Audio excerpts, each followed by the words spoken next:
ओम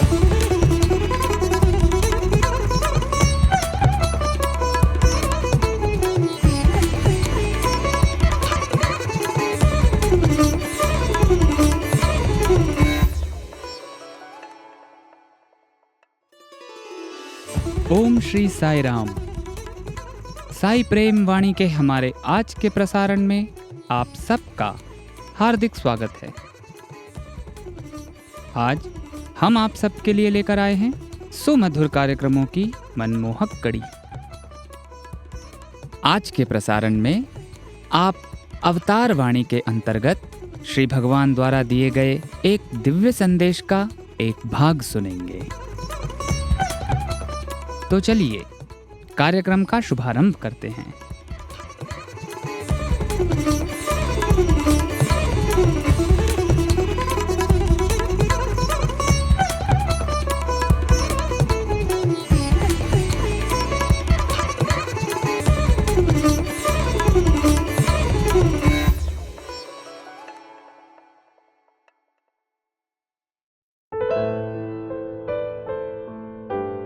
अब प्रस्तुत है हमारा कार्यक्रम अवतार वाणी।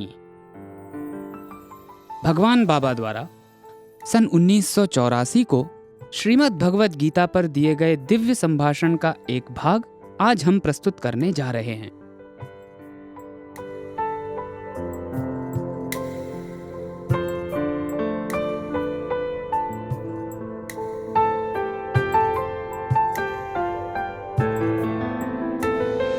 ప్రేమ స్వరూపులారా, 2వ అధ్యాయములో ప్రారంభించింది 11వ శ్లోకం.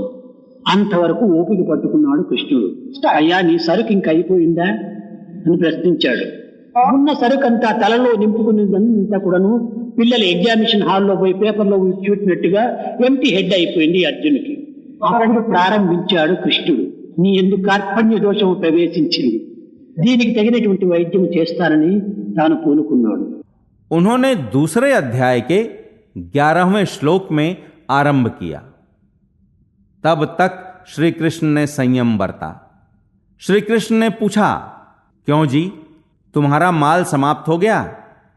जिस प्रकार छात्र सर में भरे हुए माल को परीक्षा हॉल में खाली कर देते हैं, उसी प्रकार अर्जुन का भी एम्प्टी हेड हो गया। श्री कृष्ण ने कहा, तुम में कार्पण्य दोष प्रवेश कर गया है, इसके लिए आवश्यक चिकित्सा करता हूं। కారణమేమనగా అజ్ఞానమే ఈ మోహమునకు ఈ శోకమునకు కారణమని గుర్తించాడు. అప్పుడే సాంఖ్య యోగమును ప్రారంభించాడు. సాంఖ్య విషయమునకు సంబంధించినటువంటి ఆత్మ అనాత్మ భావము స్వరూపము యొక్క తత్వం అజ్ఞానములో ఉండినటువంటి వానికి ఈ ఆత్మ అనాత్మ అనేటువంటి విషయములు ఎట్లా అర్థమవుతాయి? श्री कृष्ण ने जब पहचाना कि इस अज्ञान का मूल कारण मोह और शोक ही हैं, तब उन्होंने सांख्य योग को आरंभ किया।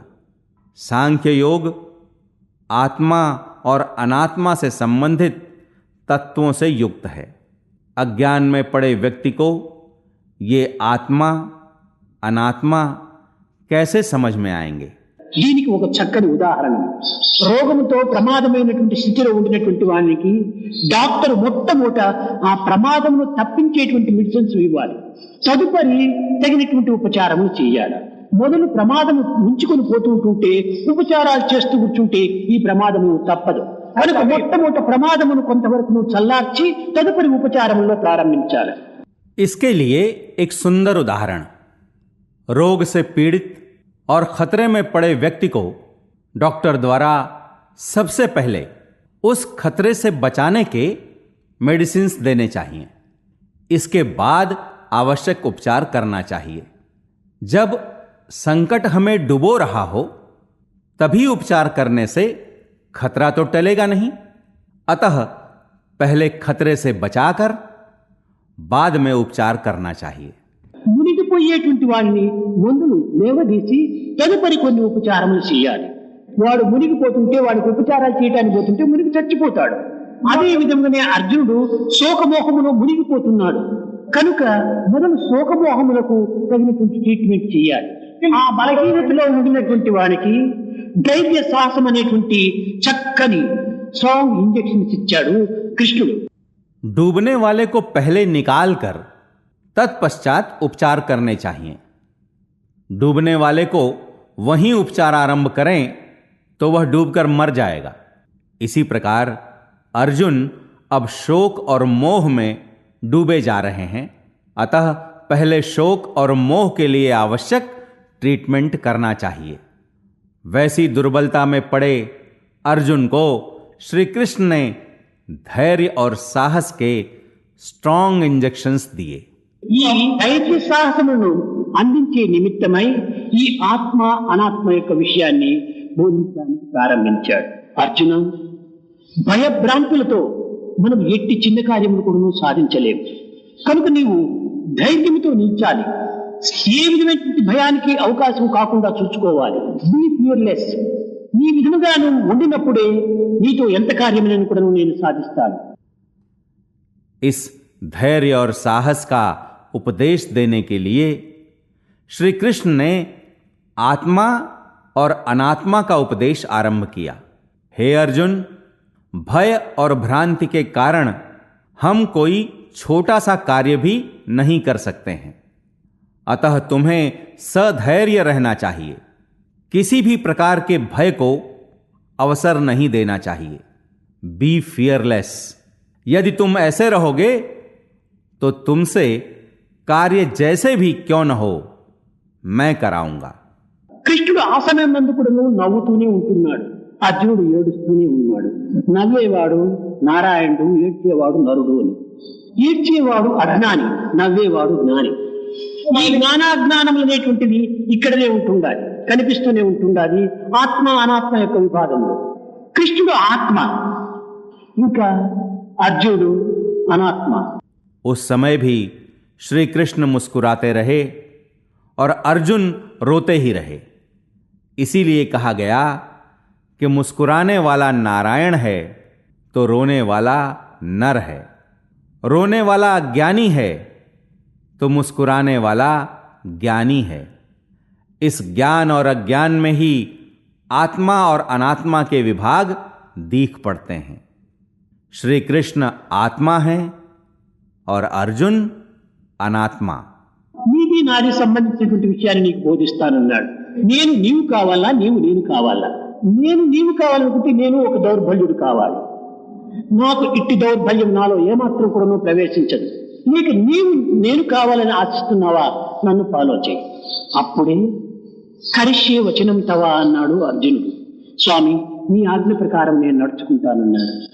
श्री कृष्ण ने कहा, अब तुम्हारा मेरा से संबंधित बातें समझाऊंगा।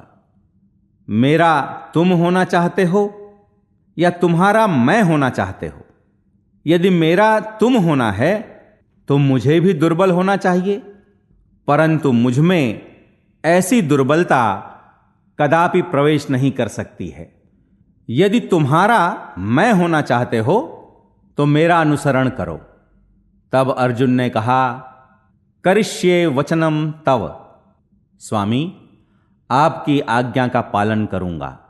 ఈ విధముగా ముందు అతనికి ధైర్య సాహసములను అందించి కార్యము యందు ముందంజ వేసేటువంటి యొక్క ఉత్సాహాన్ని ప్రోత్సాహంగా అందించాడు. ఈ సాంఖ్య యోగములో మొట్టమొదట దేహం యొక్క తత్వాన్ని గురించి బోధిస్తూ వచ్చాడు.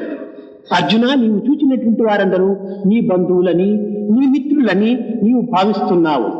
ఎవరు బంధువులు, ఎవరు మిత్రులు, ఎవరు దేహి, ఎవరు దేహము? దేహములంతా కూడాను కేవలం నీటి బుడగల వంటివి. నీ బంధువులు, నీ మిత్రులు సర్వులు కూడాను ఈనాడు మాత్రమే కలిగినటువంటి వారు, చేరినటువంటి వారు కాదు. అనేక జన్మల నుండి వారు, నీవు, నేను కూడాను వస్తూనే ఉన్నాం, పోతూనే ఉన్నాం. దేహము, ఇంద్రియము, మనస్సు, बुद्धि इవి కేవలము మానవుని యొక్క ఉపాధులు. इस प्रकार श्री कृष्ण ने उन्हें धीरता और साहस प्रदान करते हुए कार्य में आगे बढ़ने के लिए प्रोत्साहित किया। इस सांख्य योग में सबसे पहले देह तत्व के बारे में उपदेश दिया।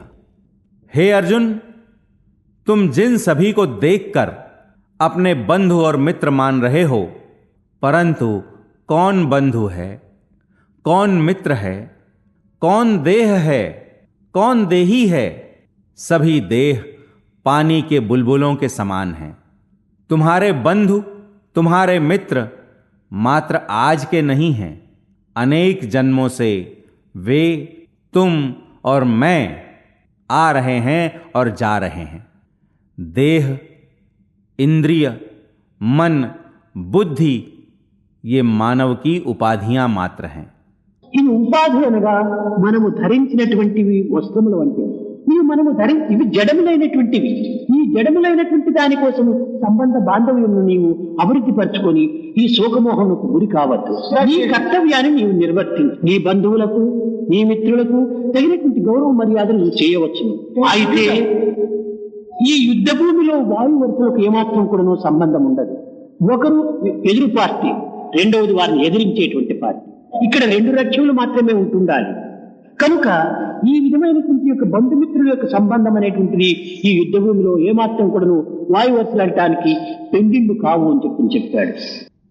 ये उपाधियां हमारे द्वारा पहने गए वस्त्र के समान हैं। ये सब जड़ हैं।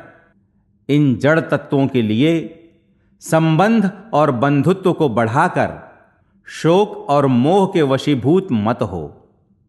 अपने कर्तव्य का पालन करो। अपने बंधु और मित्रों का आदर सत्कार अवश्य कर सकते हो, परंतु इस युद्ध भूमि में कोई नाते रिश्ते नहीं होते हैं। एक सामने की पार्टी है तो दूसरी उसका सामना करने वाली पार्टी है। यहां मात्र दो ही लक्ष्य होने चाहिए। यहां किसी प्रकार के नाते रिश्ते नहीं होते हैं। नाते रिश्ते पूछने के लिए ये कोई विवाह का मंडप नहीं है। కనుక నీవు యుద్ధ భూమిలో ఉన్నావా లేక భద్రభూమిలో ఉన్నావా? కనుక యుద్ధమునకు వచ్చినటువంటి వాడు యుద్ధము గావించు. దీనిని ఆధారం చేసుకొని ధృతరాష్ట్రుడు మొట్టమొదటి శ్లోకం లోపల ధర్మక్షేత్రే కురుక్షేత్రే సమవేతయుత్సవ మామక పాండవసేవ కింకురువత్ సంజయ అన్నాడు. సంజయుడిని చూచి ధర్మక్షేత్రే కురుక్షేత్రే ఈ రెండు కాదు, ధర్మక్షేత్రమైనటువంటి కురుక్షేత్రమునందు యజ్ఞయాగాది క్రతువులు ఆచరించడం చేత అది ధర్మక్షేత్రంగా మారింది. కురునందనులు ఆడుకున్నటువంటి ప్రదేశం కనుక దీనికి కురుక్షేత్రం అని పేరు వచ్చింది. కనుక ధర్మక్షేత్రమైనటువంటి కురుక్షేత్రంలో ధర్మక్షేత్రం అనగా ఏమి? అనేక విధమైనటువంటి స్వార్థరహితమైన, పవిత్రమైన, దివ్యమైన, నవ్యమైన, భవ్యమైనటువంటి భావముతో కూడినటువంటిది. तुम युद्ध भूमि में हो या भद्र भूमि में हो, युद्ध करने आए हो तो युद्ध करो। कुरुक्षेत्र ही धर्म क्षेत्र है। इसी के आधार पर संजय से धृतराष्ट्र ने कहा, धर्म क्षेत्रे कुरुक्षेत्रे समवेता युयुत्सवः मामकाः पांडवाश्चैव किम कुर्वत संजय। धर्म क्षेत्रे कुरुक्षेत्रे ये दो नहीं हैं। कुरुक्षेत्र जो धर्म का क्षेत्र है, यज्ञ यागादि क्रतुओं के करने के कारण वह धर्म क्षेत्र में परिवर्तित हो गया। कुरुनंदनों के क्रीड़ा करने के कारण इसका नाम कुरुक्षेत्र पड़ा। अतः कुरुक्षेत्र जो धर्म का क्षेत्र है, इस धर्म क्षेत्र का अर्थ क्या है? स्वार्थ रहित, पवित्र, दिव्य, नव्य एवं भव्य भावनाओं से युक्त क्षेत्र ही धर्म क्षेत्र है। అనగా దీనికి మన దేహమునే ప్రమాణంగా తీసుకుందాము. పుట్టినప్పుడు ఈ దేహము నిర్మల, నిశ్చల, నిస్వార్థమైనటువంటి రీతిగా పసిపాపగా ఉంటుంటాది. ఎట్టి కామ క్రోధ లోభ మోహ వాచ్యమైనటువంటి ఈ అరిషడ్ వర్గంలోకి ఏమాత్రము తాను బానిస కాదు. నిరంతరము ఆనందంతో చిరునవ్వులు చిందులు దొరుకుతుంటాది సంటి బిడ్డ. इसके लिए हम अपनी देह को ही प्रमाण स्वरूप लेंगे। जन्म के समय यह निर्मल, निश्चल, निस्वार्थ रूप में छोटे से शिशु के रूप में होती है। किसी प्रकार के काम, क्रोध, लोभ, मद, मात्सर्य आदि षड शत्रुओं का दास नहीं होती है। यह शिशु निरंतर सानंद मुस्कुराता ही रहता है। ఒక ఆకలికి మాత్రం ఏడుస్తుంది గాని అన్య భావనలకు ఏమాత్రము తాను యోచన చేయదు. దొంగ వచ్చి చూచినా నవ్వుతుంది, దొరవచ్చి చూచినా నవ్వుతుంది చంటి బిడ్డ. కొట్టడానికి వచ్చినటువంటి వాడిని చూచి నవ్వుతుంది, ముద్దెట్టడానికి వచ్చినటువంటి వాడిని చూచి నవ్వుతుంది. केवल भूख लगने पर ही रोता है, किसी अन्य प्रकार के कष्टों को तरजीह नहीं देता है. चोर के आने पर भी शिशु मुस्कुराता है और साहब के आने पर भी. मारने के लिए आने वाले को देखकर मुस्कुराता है और चूमने के लिए आने वाले को भी देखकर मुस्कुराता है. అదే విధంగానే చంటి బిడ్డలో నిర్మలంగా ఉంటుంటాది కనుక ఆ వయసు అది ధర్మక్షేత్రమైనటువంటి దేహం అనగా ఎట్టి గుణములకు సంబంధం లేనటువంటి యొక్క పరిస్థితిలో ఉండేటువంటి దేహములకి ధర్మక్షేత్రము అని. పెరుగుతూ పెరుగుతూ పెరుగుతూ పెరుగుతూ ఇందులో అనేక గుణములు పెరుగుతూ వస్తుంటాయి. ఈర్ష్య, అసూయ, డంబము ఇత్యాది అహంకారము, క్రోధము, పాపము, మోహము ఈ గుణములు పెరుగుతూ పెరుగుతూ పెరుగుతూ పోయేటప్పటికి ఇది కురుక్షేత్రంగా మారిపోతుంది. కాబట్టి ధర్మక్షేత్రము ఇది, కురుక్షేత్రము ఇది. छोटा सा शिशु अत्यंत निर्मल होता है, अतः उसकी देह धर्म क्षेत्र है. किसी भी प्रकार के गुण से संबद्ध न होने के कारण यह धर्म क्षेत्र है. इसके शनैः शनैः बढ़ते रहने के साथ इसमें अनेक गुण भी बढ़ते जाते हैं. ईर्ष्या, जलन, मद, अहंकार, भोग, ताप और मोह जैसे गुणों के इसमें बढ़ जाने पर यह कुरुक्षेत्र में बदल जाता है. अतः धर्म क्षेत्र भी यही है और कुरुक्षेत्र भी यही है. ఈ మంచి చెడ్డలు రెండు కూడా మన హృదయ క్షేత్రంలో ఉంటున్నాయి. పాండవ కౌరవుల యొక్క యుద్ధము 18 దినములు మాత్రమే జరిగింది. ఈ మంచి చెడ్డల యొక్క గుణముల యుద్ధము జీవితం అంతా జరుగుతూ ఉంటుంది. దీనికి ఒక ఎండ్ అనేటువంటిది, అంత్యం అనేటువంటిది లేదు. కనుకనే అతను ఆ దృష్టి అందించుకొని ధర్మక్షేత్రే కురుక్షేత్రే మామక పాండవాశ్చైవ సమవేత యుత్సవ కిమకుర్వత్ సంజయ. ఇలాంటి ధర్మక్షేత్రమైన కురుక్షేత్రం నందు పాండవులు కౌరవులు నావారు అనగా ఏమిటి? మమత్వంతో కూడినటువంటిది నావారు. ఈ మమత్వంతో కూడినటువంటిదే ఈ రజోతమో గుణములు. మామక పాండవాశ్చైవ, పాండవ అనేది ఏమిటి? ప్యూర్, అది సాత్వికమైనటువంటి యొక్క గుణములు. తెల్లదనమునకు నిర్మలత్వానికి పాండవత్వం అని పేరు. अच्छाई और बुराई ये दोनों हमारे हृदय क्षेत्र में ही हैं. पांडवों और कौरवों का युद्ध मात्र 18 दिनों तक हुआ, परंतु इस अच्छाई और बुराई का युद्ध जीवन पर्यंत होता रहता है. इसका कोई एंड या अंत ही नहीं है. अतः इसी को दृष्टि में रखते हुए धृतराष्ट्र ने कहा, धर्म क्षेत्रे कुरुक्षेत्रे समवेता युयुत्सवः मामकाः पांडवाश्चैव किम कुर्वत संजय. कुरुक्षेत्र जो धर्म क्षेत्र है, इसमें पांडव और कौरव अर्थात मेरे अपने क्या कर रहे हैं? यह मेरे अपने ही ममत्व है.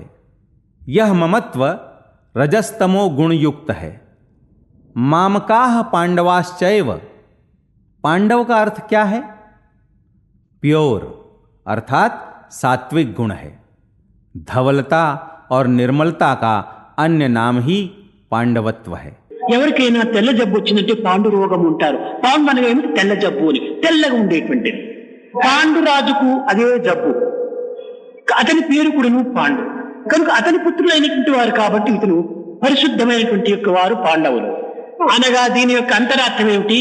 రజోగుణ తమోగుణములకును సాత్వికమునకు యుద్ధం ప్రారంభమైంది.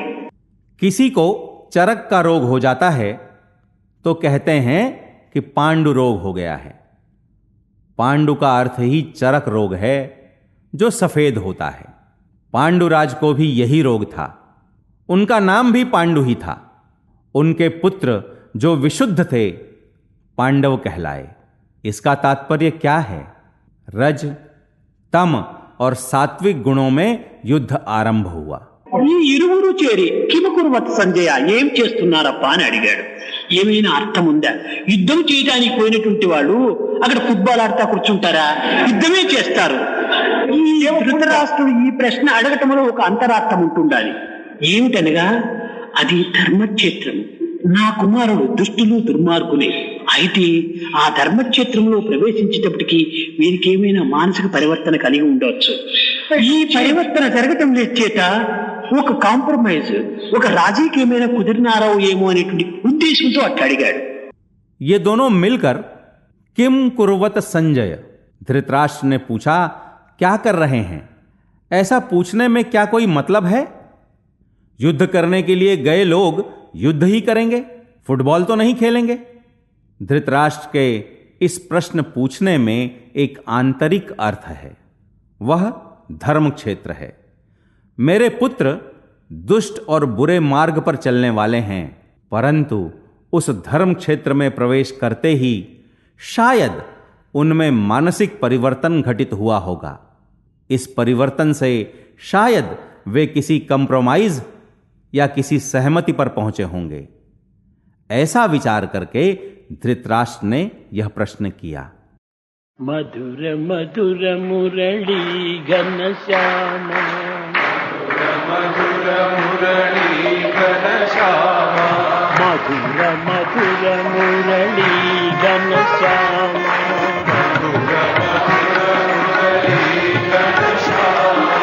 मधुराधिपते राधे श्यामा,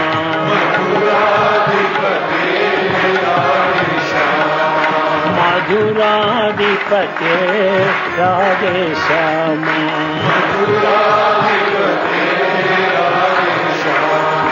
सूरदास प्रभु हे गिरिधारी,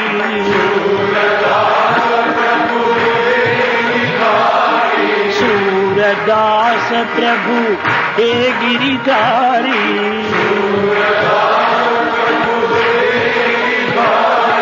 मीरा के प्रभु उदय विहारी,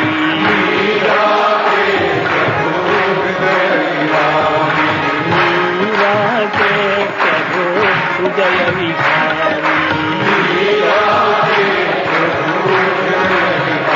माई मीरा के प्रभु उदय विहारी,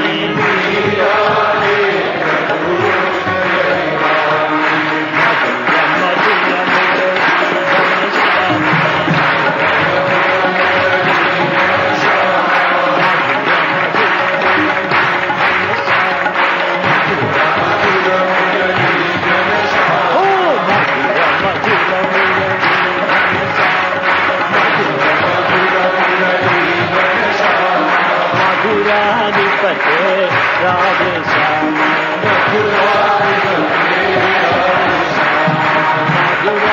मधुराधिपते राधे श्यामा, सूरदास प्रभु हे गिरिधारी, हे गिरिधारी, हे गिरिधारी, सूरदास प्रभु हे गिरिधारी,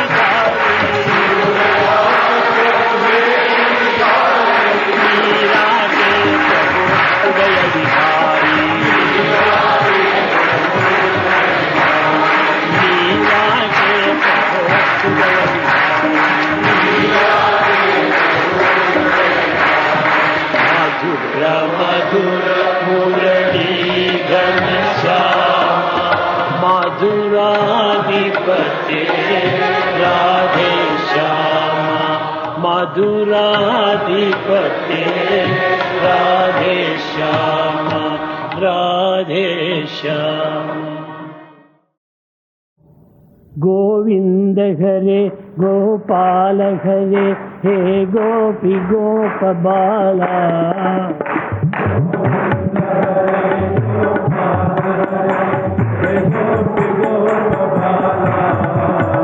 गोविंद हरे गोपाल हरे, हे गोपी गोपबाला,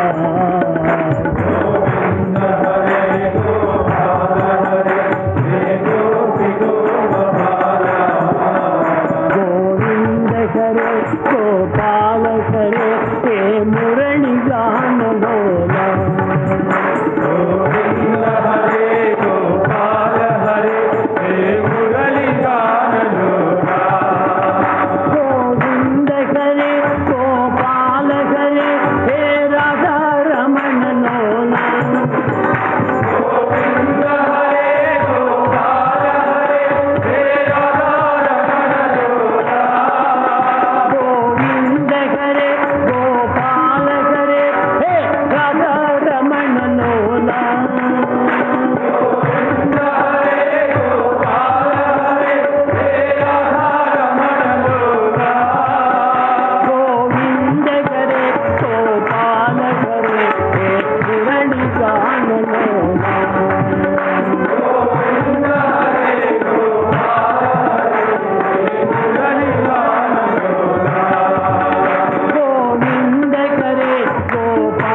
अभी आप सुन रहे थे अवतार वाणी।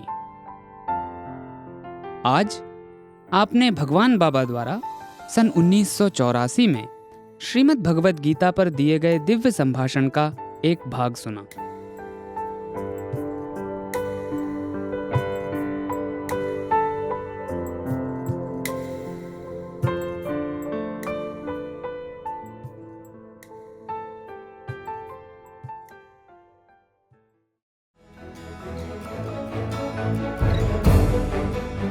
इसी के साथ हमारे साईं प्रेमवाणी कार्यक्रम के इस प्रसारण को हम यहीं विराम देते हैं। आशा है हमारा आज का कार्यक्रम आपको पसंद आया होगा। अपने सुझावों को हम तक जरूर भेजें। हमारा व्हाट्सएप नंबर है 9393258258 93 हिंदी भाषा में हमारी ये सभी प्रस्तुतियाँ YouTube पर भी उपलब्ध हैं। इन्हें वहाँ देखने या सुनने के लिए हमारे YouTube चैनल को सब्सक्राइब करें और कमेंट बॉक्स में अपने सुझाव देना न भूलें। हे स्वामी, आप दिव्य पिता हैं, हम आपके अंश। हम में गूंजें गीता के स्वर, स्वार्थ मोह न हमें बांधे कभी। हम करुणा सागर की बन जाएं लहर। ये प्रार्थना आपके श्री चरणों में अर्पित करते हुए और ये प्रसारण आपको समर्पित करते हुए अब वाणी को विराम देते हैं। धन्यवाद। सप्रेम साईं राम।